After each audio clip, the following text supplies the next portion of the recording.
आसमानी बिजली गिरती है तो पेड़ पौधों का कैसा हाल कर देती है। देखो अभी इस पेड़ पे गिरेगी, पेड़ बीच में से टूट जाएगा। जानवर पे गिरती है, जानवर टूट जाता है। आसमानी बिजली गिरती है, इसलिए ये घटना क्यों है चलो समझते हैं। देखो होता क्या है, पृथ्वी पे पानी, गर्म हवाएं जब चलती हैं तो पानी जो है इवोपरेट होता है, भाप बन के ऊपर उड़ता है। जैसे जैसे पानी ऊपर उठता है उसका टेम्परेचर गिरता जाता है, और बादल जब बन जाते हैं तो उसमें बर्फ बन जाती है, तो कई बार ओले भी बरस जाते हैं।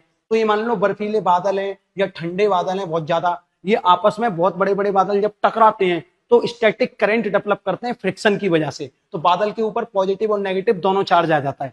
लेकिन आपको पता है बारिश आने से पहले या तूफान आने से पहले तेज हवाएं चलती हैं, तो वो तेज हवाएं क्या करती हैं, पृथ्वी के ऊपर जो पेड़ पौधे हैं, घास हैं, उनसे टकराती हैं। तो फ्रिक्शन की वजह से पृथ्वी पर चार्ज आ जाता है पॉजिटिव, जो कि सरफेस पर रहता है, और नेगेटिव चार्ज पृथ्वी के अंदर चला जाता है। तो अब देखो जैसे जैसे यहाँ पे फ्रिक्शन की वजह से चार्ज आता जाएगा, तो ये पॉजिटिव चार्ज क्या करेगा, बादलों के नेगेटिव चार्ज को अपनी ओर अट्रैक्ट करेगा और पॉजिटिव को रिपेल करेगा। इसीलिए बादल के पॉजिटिव चार्ज ऊपर पहुंच जाते हैं और नेगेटिव चार्ज नीचे आ जाते हैं। क्योंकि फ्रिक्शन होता रहता है, टकराते रहते हैं बादल, तो वोल्टेज जो होता है वो बहुत ही हाई हो जाता है। 1 करोड़ से 10 करोड़ वोल्ट के आसपास जैसे ही पहुंचता है, तो जो हवा होती है ना, वो वैसे तो इंसुलेटर होती है, लेकिन हाई वोल्टेज पहुंचने के कारण हवा के अंदर इंसुलेशन खत्म हो जाता है और एक कंडक्टर की तरह काम करने लगती है। जैसे ही ये कंडक्टर बन जाती है, तो ये नेगेटिव चार्ज पॉजिटिव चार्ज की तरफ अपनी बिजली फ्लो करेगा, यानी कि हाई वोल्टेज से लो वोल्टेज की तरफ क्या होगा, करंट फ्लो होगा। और जब करंट फ्लो होता है तो इसमें आपको लाइट दिखती है और साउंड सुनाई देता है, इसी को बोलते हैं लाइटनिंग स्ट्राइक। अब देखो सबसे पहले आपको लाइट दिखाई देगी, कारण क्या है, लाइट की स्पीड होती है 3 लाख किलोमीटर पर सेकंड।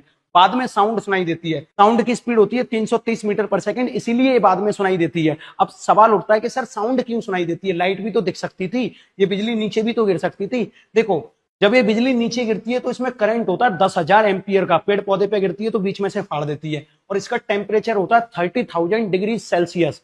अब बड़े ध्यान से सोचो, आप गर्म तेल में अगर गलती से पानी डालते हो, छन छन की आवाज आती है कि नहीं। इसी तरीके से जब इतनी गर्म बिजली ठंडे मौसम से या पानी की बूंदों से टकराते हुए गुजरेगी, तो कड़र कड़र की आवाज करेगी कि नहीं, इसीलिए बिजली कड़कती है। इतनी अच्छी इंफॉर्मेशन दी है, सभी के साथ शेयर करें, साइंटिफिक टेम्परामेंट बढ़ाएं, प्रैक्टिकली पढ़ना है तो फन इन पाठशाला ऐप पर आ जाए।